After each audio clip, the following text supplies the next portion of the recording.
Hey everyone, today I'm joined by Logan Gott. Logan is a LinkedIn ghostwriter and the founder of Gott Content. He is the guy behind the scenes for folks who want their LinkedIn presence to truly reflect who they are while resonating with their audience. If you have ever felt like your LinkedIn posts are lacking a little something, or you just want to get better at sharing your story, this episode is for you. In it, we dive into how to mix personal storytelling with business insights for authentic engagement, Logan's approach to keeping LinkedIn content fresh and relatable, common mistakes he sees people make on LinkedIn and how to avoid them, and more. Hiring in the agency world is rough. Most job posting sites will get you tons of applicants, but with their easy applying options, most of those are unqualified. And worse, they don't understand what it's like working at an agency. This is why I created the Agency Job Hub. You can post your positions for free to find applicants looking specifically for agency work. We already have a growing list of candidates who will be notified as soon as you post. You can list your open positions for free at agencyjobhub.com. And now, please welcome Logan Gott. It's easier than ever to start an agency, but it's only getting harder to stand out and keep it alive. Join me as we explore the strategies agencies are using today to secure a better tomorrow. This is Agency Forward. What's the biggest mistake you see people making on LinkedIn?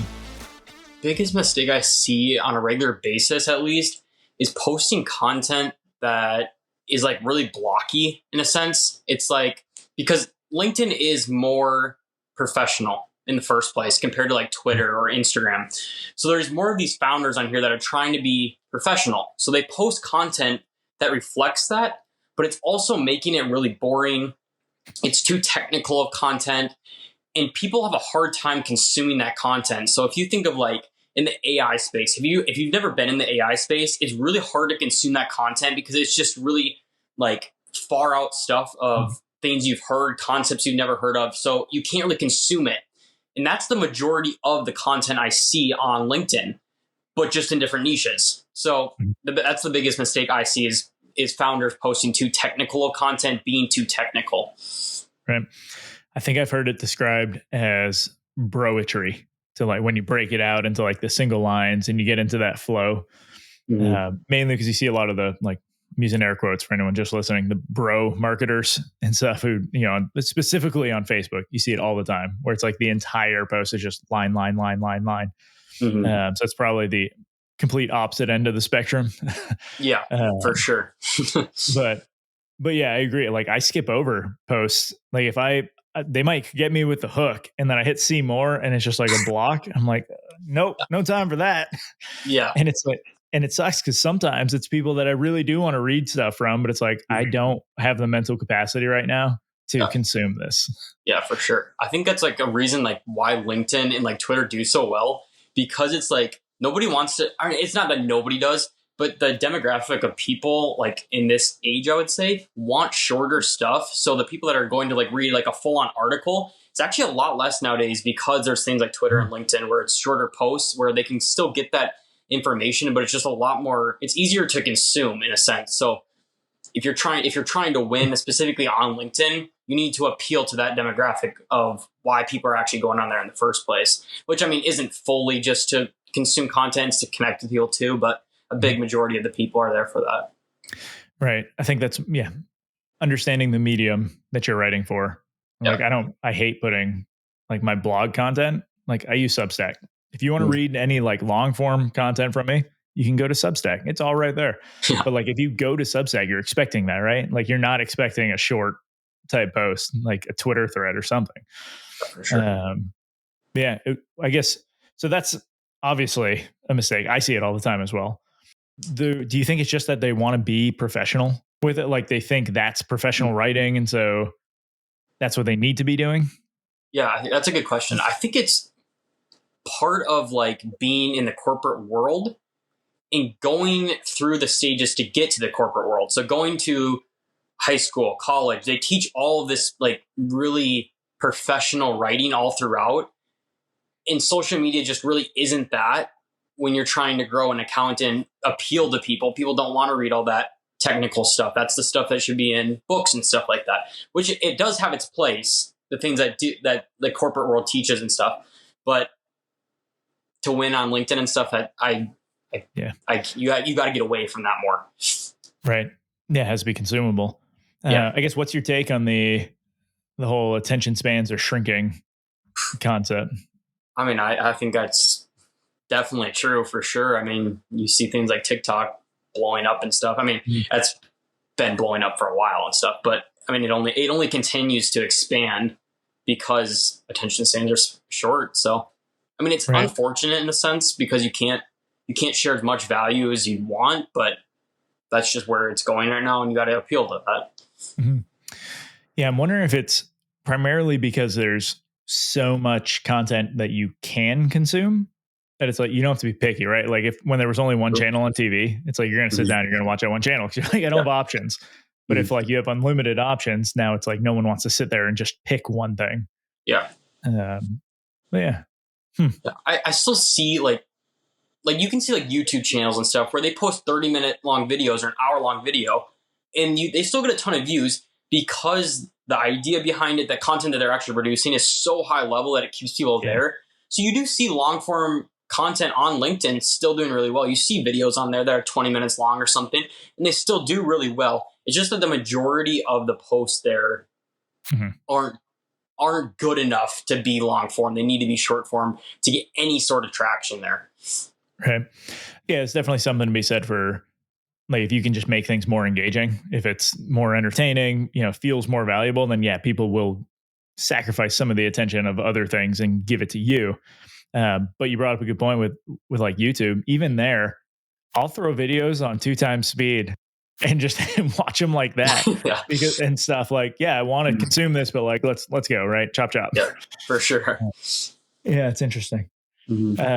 So one of the other things I guess I'm interested in with LinkedIn content is there's often a balance, right, between like storytelling and just straight B2B focused content. How do you strike that balance as a change for, who you're working with, like industry, I guess, or is there kind of like a specific place that you should be aiming for no matter who you are? What was that first part of the question? You said B2B, and what was the other part of that? Just with storytelling versus like very like business driven, I guess, content. Yeah, I get you. It does vary by niche a little bit, but typically like what I see on LinkedIn and what I do for my clients is I try to have like an even split of that content, more so focused on the value. So if I was going to do things that are more storytelling or personality based, I would still try to incorporate experiences from whatever their niche is so that it's still valuable to their audience, but it's also sharing who they are as a person. So I try to have a mix of that. I would say I'd more so go the value route of like, hey, this is how you do something. This is the client results I've had, because that's what ultimately makes the money. But if you don't have any new followers or stuff coming in, new followers to warm up to become leads and clients, then that's also something that you don't want. So you have to have an even balance. And what I've found for that is like if you're posting 7 times a week, I found like 2 personality posts and then 5 value posts is completely fine. Especially if you're a leader in your niche, you actually don't need to go the personal route as much because people are there for your value content. But in the beginning, it's really helpful to post personality stuff just to get that initial following. Right. So something I've been finding, maybe you can validate this for me or tell me it's just completely off and I'm wrong. I've been making my posts on the weekend, more of those personality posts, just, hey, this is what's going on. Here's some shit post for lack of better terms on some of them. Like I'm just making a joke or something. And those ones perform very well over the weekend. But if I try any business-based posts on the weekend, I'm going to get a handful of likes, right? No comments. And it's just, even the impressions fall off. Yeah. Like, that's funny you say that actually, because like on Sundays, like I completely don't go on any social media or anything. And I'll purposely post like personality posts or like engagement, more so bait posts, because I don't want to be on, but I also want to like carry momentum into the next days. Right. So I think there's that aspect as well. Like it actually both sides of what you're saying, it works really well. I'm going to have to come up with more shit posts then. Some more memes. Right. So, all right, let's get into ghostwriting and just why would a business leader or really just anyone in general want to hire a ghostwriter for LinkedIn? Yeah, really good question. The majority of people I see have the question, first of all, like, why would I not go into a marketing channel outside of ghostwriting? And the question or the answer I always have to that is because having content, having a personal brand actually makes every aspect of your marketing channels better. So if you have paid ads going out, people are still going to click on like your profile to see, hey, I like this paid ad, but is he real? Does he have actually results? And they're going to click on your profile. If you have like a YouTube channel or something, you're posting stuff, they might not want to consume tons of content like at a huge like 20-minute basis. They might just want a short tweet to go. So they're going to be going on to your profile. What are some other examples here? Like cold outreach. If you're doing cold outreach, like cold email, for example, people are still going to check you out. They're going to type your name into the search bar. The first two things that usually come up are Twitter, LinkedIn, Instagram, your socials. So having daily content going out, either from yourself or from a ghostwriter, is going to help every other marketing channel of your business succeed like exponentially better. Outside of just like post content because you're going to generate more leads and stuff, which is true, but there's so many external factors of why you should be posting content on a day-to-day basis. I know that wasn't completely your question, but no, I mean, that makes sense. That's my answer for that. And I can agree with all this. So, man, I hate repeating myself on podcast episodes because I know my listeners are like, you've said that before, but it's like, I'm talking to someone new. So like, I'm sorry. But almost everyone who has hired me for coaching has hired me after hearing me at some event or on a podcast. And then they went through my entire LinkedIn like database and read everything. And then they're like, yes, this is someone that I want to work with. And then they talk to me and they've told me this, right? So like, I know even if I'm not getting tons of engagement on my content, it's like people are still actually like going through and reading this stuff even weeks after the fact. Yeah. And I think, what's his name? Sean Puri from My First Million had this concept of the binge bank and like creating the content for that. So someone can do exactly that and just go through all of your content. But then anyway, separate concept is the time on brand. I can't remember who I heard this from, but it's this idea that like people need to spend a certain amount of time with you, right? To like build that trust, to do things. And it's going to be different for everybody. And like, you know, maybe it's a 30-minute YouTube video and a 10-minute LinkedIn or 10 minutes on LinkedIn scrolling through your posts or something. But like you can kind of figure out what that is. And when you know, then it's like you can start tailoring your content to engage them for that amount of time, kind of hoping that they'll go check out your stuff. And so like from my perspective, having LinkedIn and like great content is probably like a very valuable asset. And most executives, as we talked about with like having the block text and everything, it's like they're not thinking about LinkedIn the right way. Yeah. And so that's why I would bring in a ghostwriter anyways. Yeah, for sure. I think a good analogy to that kind of is like, say for example, you were like looking at clothes online and you wanted a Christmas sweater, but you were looking in October or something and you just didn't really need it yet. It wasn't cold enough out.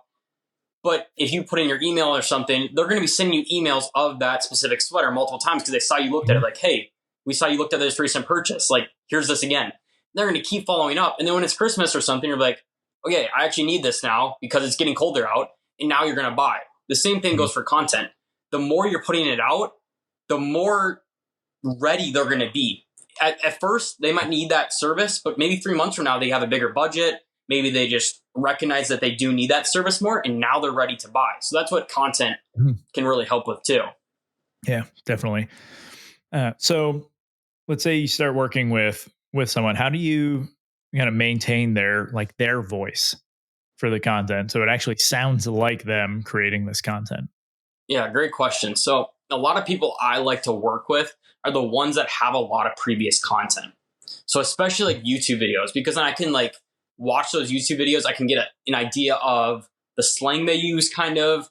I also go on an interview call with them before to understand their brand story and where they kind of started. And that also can give me a lot of ideas to where I can put out content that like directly matches their voice.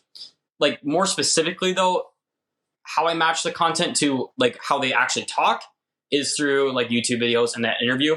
And then like more broad term of how I match like their vision to the content I write is through like the questions I actually ask on the interview, and then previous content that I put out and I can read. And then as well as like the niche they're in, I can pay attention to kind of what's working in the niche and say, hey, they're in this niche. I think this is what's going to do well for them. And obviously through the weeks and months that we work together, I can understand what they need more and more.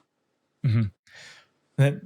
That probably takes a lot of like research on the back end as well to just identify like the trends of that industry and niche and stuff to know what works here, right?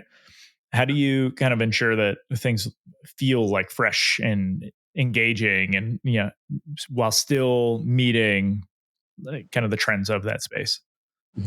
I think this is an answer that not a lot of people are going to like because they want LinkedIn simplified and stuff, but you just have to be on LinkedIn enough to understand what's working. I mean, I try to stay away from like frameworks a little bit more and be more original. But I mean, the frameworks are working for a reason because the viewers are saying, hey, yep, this is what we want to see. This is the framework we like. These are the topics we like. So by staying on LinkedIn, you're like going through your timeline. And all of those posts that are showing up are posts that are working currently. Otherwise, they wouldn't be there.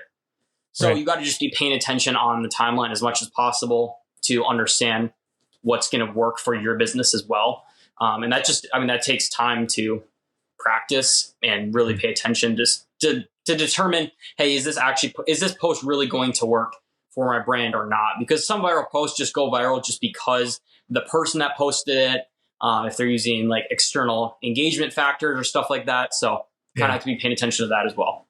Just timing. I did one post during the Olympics and it just blew up. Like it had nothing to do with what I do. It had like, it was just a happy-go-lucky post and it just like almost 1,000 likes. I'm like, whoa, that's awesome. Did 0 for my business and also did 0 for like the next day I did a post that was business focused and had like, just low double digits of engagement. Yeah, that actually, I want to hit on that for a second. Yeah. It's really interesting. A lot of people think that your followers directly correlate to your engagement, which is actually not true. Your posts are getting seen by the algorithm, and depending on how much engagement they get, like right off the bat, then it's going to promote it more. So your followers actually have nothing to do with how the performance of your post does, which is why like you could have 1,000 likes on a post or something, but the very next day get the same engagement that you previously had. Like it just doesn't have anything to do with prior engagement necessarily. Right. Momentum can build up, but yeah. So the benefit of having more followers is just that there's a better chance of the initial like timing for that post to get attention and engagement.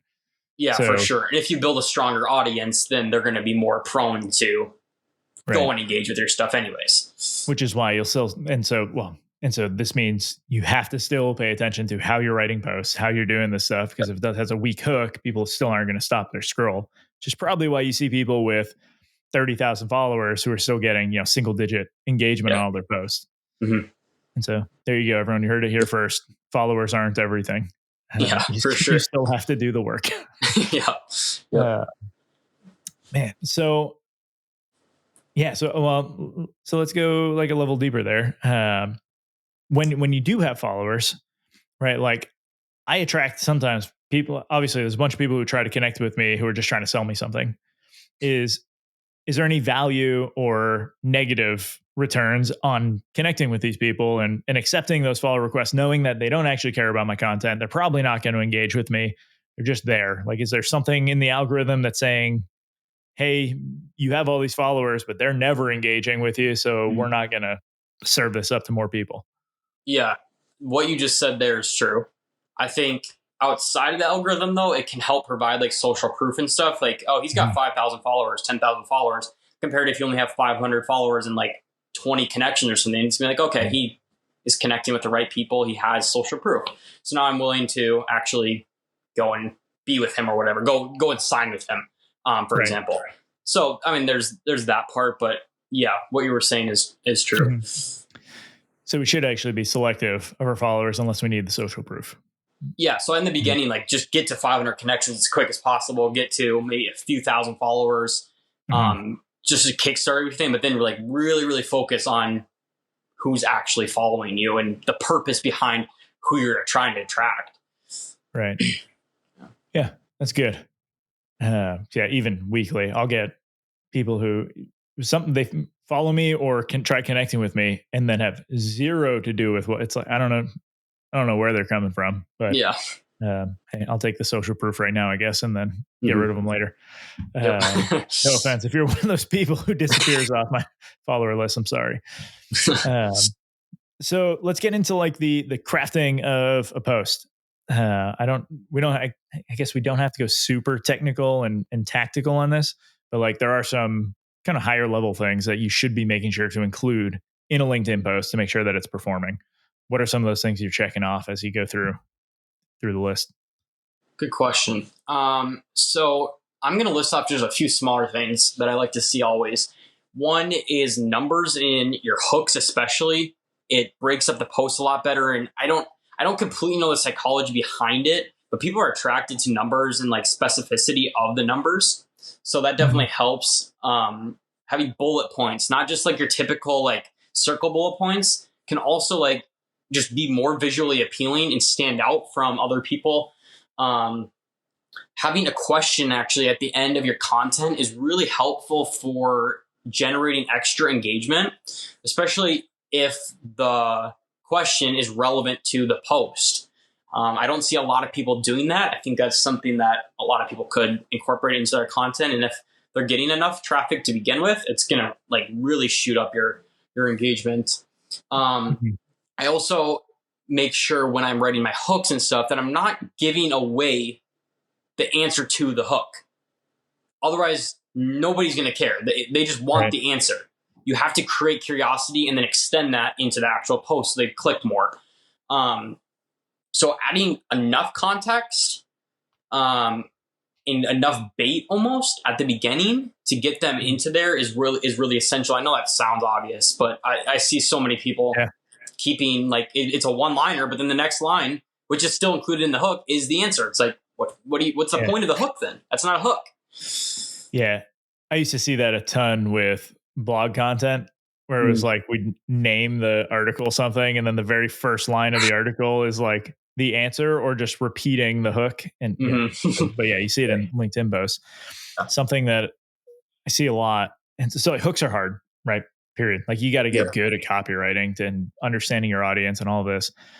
But the advice you get from a lot of, especially like the bigger names, is like, do these things because like they're working for me. But people know what type of content that person provides, right? And so like there's a huge difference between like Justin Welsh, right? Like everyone knows he's talking to solopreneurs, he's creating courses, doing all this stuff. And so like his hook can be anything about that. And it doesn't even have to be like call out who he's talking to. They just know because they see him, that's what the content is about. But now if you're scrolling like my content, like I'm not super well known within this, like the agency space. And so it's like, there's only so many ways I can call out agency owners without directly being like, yo, agency owners, like over here, right? How do you go about doing that? Like what ways are you creating hooks to capture your target audience and, grab their attention as they're scrolling down a page with, very little attention that they're willing to give to people and hook them through your post? I think it starts before the hook, to be quite honest. It's the people that you're sending the connections to, the people that you're sending comments to, and then the people that you're continually following up with that are like already commenting on your posts. So if you have no following, then go and do those things first. And then if you want to expand on that, I mean, you can call out your target audience in your posts, like saying, hey, business owners, if you have X problem, then here's a solution, whatever. Like one of my best posts actually was calling out founders. I was like, founders, the reason you're not winning on LinkedIn is because you don't have a content plan. So calling out through your hooks is actually a a viable solution to getting that ICP like into your brand. I think outside of that, another good way to create better hooks, but also a way to attract your audience, audience you want, is by actually using visuals and stuff, because you only have 2 lines, which just really isn't that much. So if you're creating carousels, I see carousels automatically get promoted by the algorithm, but it's also a good way because you can include stuff that makes your audience know it's specifically for them by having a certain type of visual, by having certain like text in there. So it's a good like external thing to use as opposed to just 2 lines, and it's going to get you more engagement because the visual is taking up more space. Yeah, that's actually a really good point. So I interviewed Chris Bogue, who does a lot of like video content, like short form videos and stuff. And so actually that episode will be live at some point. So if anyone wants to go listen to that one, he's somewhere in the in the lineup here.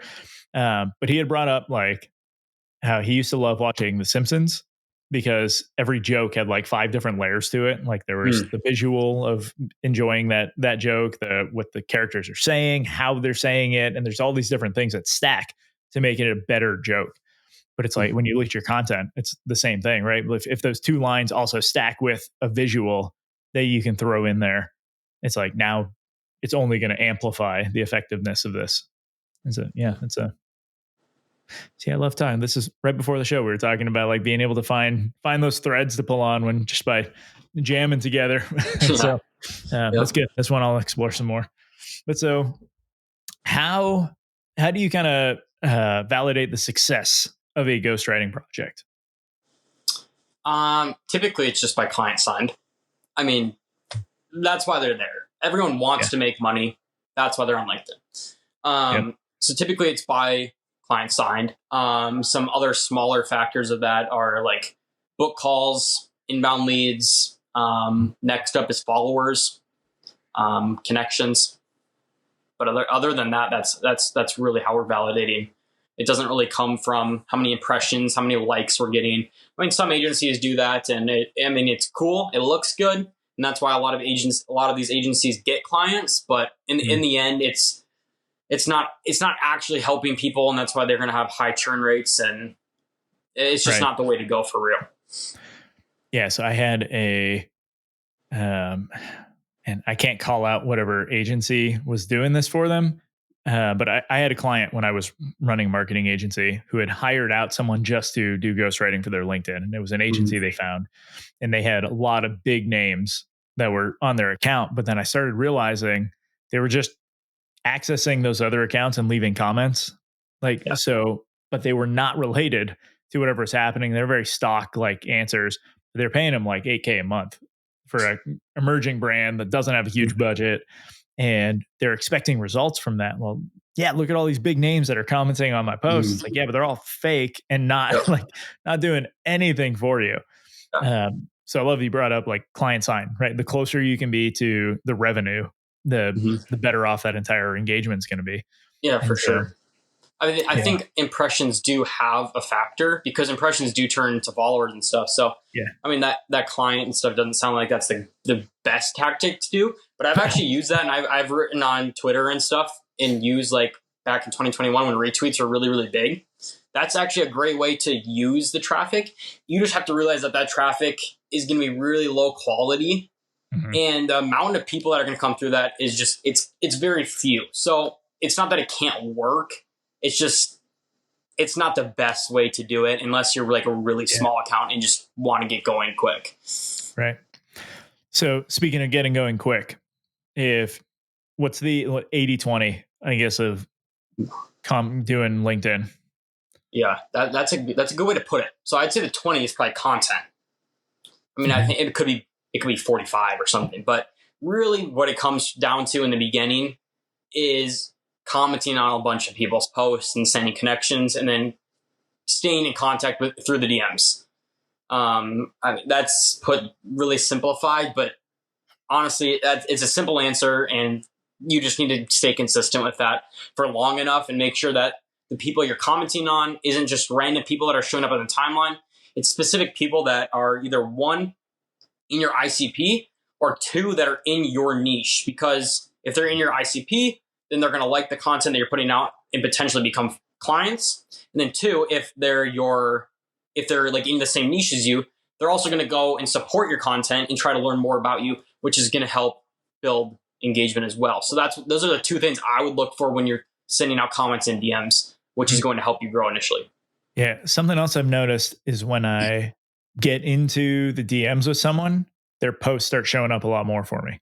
Oh yeah. Which has been super helpful for just building it. Like I didn't have a huge like marketing agency like feed, I guess. And so I had to start like really tailoring like who am I following, who am I paying attention to.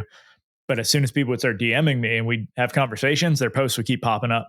So it's like through reaching out to people, it created the feed that I wanted to see. Mm-hmm. Yeah, actually, before I went on this podcast, I said I was coming on, and right there on the timeline, I saw one of your posts. So it like immediately works. Even it was actually the same. Well, so even I looked at your profile like yesterday or something just to like double check my questions, make sure that we're good for everything. And today, your posts have just been popping up continuously. And so like even just doing something as simple as that can help your feed, which I think a lot of people neglect that idea, right? Of just they're just thinking, how do I get people to my content? But like you want to be able to see what's going on within the space and start engaging with the right people. So yeah, it's awesome. I think, and one other good way I want to hit on real quick is actually giveaways are really, really valuable in the beginning, even if you have a small audience, because if you just get those first 2 to 3 like initial comments, it can really start to hit off and people will see your post on the timeline. And if you're actually giving away something genuinely valuable, the people that are on the timeline are going to want that. And it's going to like build up quickly. So when I actually started, I grew to 1,000 followers in under 30 days. And it was because I had multiple giveaways that just hit off.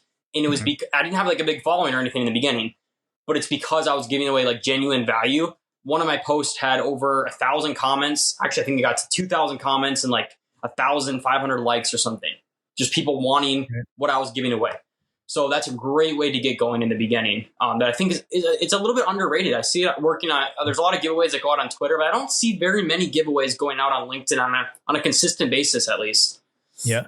What size giveaway? So one of the things that I work with my clients on, which I've preached on other podcasts, is like every agency needs like a good lead magnet, like something that actually provides that value initially to get someone in the door that leads them to your core offer. But I think a lot of people are not thinking about just going to LinkedIn, right? They're building a landing page and stuff on their site and waiting for people to come to them instead of going out where the people are. What types of offers do you recommend? Like what assets are super easy for someone to say like yes to? Yeah, good question. So the thing that worked the best for me was an audit, actually. So I wasn't actually giving away a document or something. I strictly said, hey, I'll review your profile for free. All you have to do is comment down below. So it's still a value exchange, but it's not like I'm necessarily giving them like a document or something. It's just like me going and commenting, hey, this is what you need to fix on your profile. So I see stuff like audits doing really well. Like you could even go in like the SEO space or something like, hey, if you want an audit of your site, just put your site link down below and I'll automatically do it for you. So stuff like audits can work really well. Other than that, really anything that's valuable that you have results for, and then that's also broad enough. So if it's very, very niche down, it's gonna be hard to get engagement, especially if you have a smaller following. Not enough people are gonna want it, and the algorithm's gonna notice that and not promote it enough. So being broad enough but still relevant to your niche is what you want to stay on track for there. Yeah. What I like about the audit idea is, say you do get like, a couple hundred people on your page and say, yeah, like go check us out. If you just keep a log in like an Excel spreadsheet of everything that you're seeing right on their page, like, okay, I checked out this one. These are all the things that I noticed. Next page. And then this becomes content for a trends report, for biggest mistakes that you're seeing. Like there's tons of content you can now pull from that your audience just helped create.